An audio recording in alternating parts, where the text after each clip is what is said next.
गणेशवाडी ते कुरुंदवाड मार्गावर ओरवाड येथे स्थानिक गुन्हे अन्वेषण शाखेच्या पथकाने शनिवारी 20 सप्टेंबर रोजी रात्री सुमारे 27 लाख रुपयांचा गुटखा आणि सुगंधी सुपारी घेऊन कर्नाटकातून पुण्याकडे निघालेला टेम्पो सापळा लावून पकडला। टेम्पो चालक सचिन बबन कौलगे वय 23 यांच्यासह महेश शिवाजी कोरवी वय 28 दोघे राहणार रुई तालुका हातकणंगले यांना अटक केली। त्यांच्याकडून टेम्पोसह 33 लाखांचा मुद्देमाल पोलिसांनी जप्त केला। स्थानिक गुन्हे अन्वेषण शाखेचे निरीक्षक रवींद्र कळमकर यांनी दिलेल्या माहितीनुसार गणेशवाडी ते कुरुंदवाड मार्गावरून गुटख्याची बेकायदेशीर वाहतूक होणार असल्याचे समजलं होतं।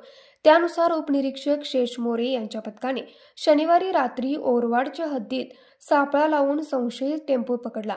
झडती घेतली असता त्यात 27 लाखांचा गुटखा आणि सुगंधी सुपारीची पोती आढळली। 6 लाखांचा टेम्पो आणि गुटखा असा 33 लाखांचा मुद्देमाल जप्त करून पोलिसांनी दोघांना अटक केली। सचिन कौलगे यांनी कर्नाटकातून आणलेला गुटखा पुण्यात पोहोचवणार होतो अशी कबुली दिली। त्यांचा ताबा कुरुंदवाड पोलिसांकडे दिला। अंमलदार संजय कुंभार, सागर माने, विशाल चौगले, सागर चौगले, महेश पाटील, महेश खोत यांनी कारवाईत सहभाग घेतला। न्यूज मराठी 24 कोल्हापूर। हे आहे गोकुळचं श्रीखंड, अगदी जिभेवर रेंगाळणारं। जिभेवरच नाही तर मनावरही रेंगाळणारं। गोकुळ श्रीखंड, मनावर रेंगाळणारं।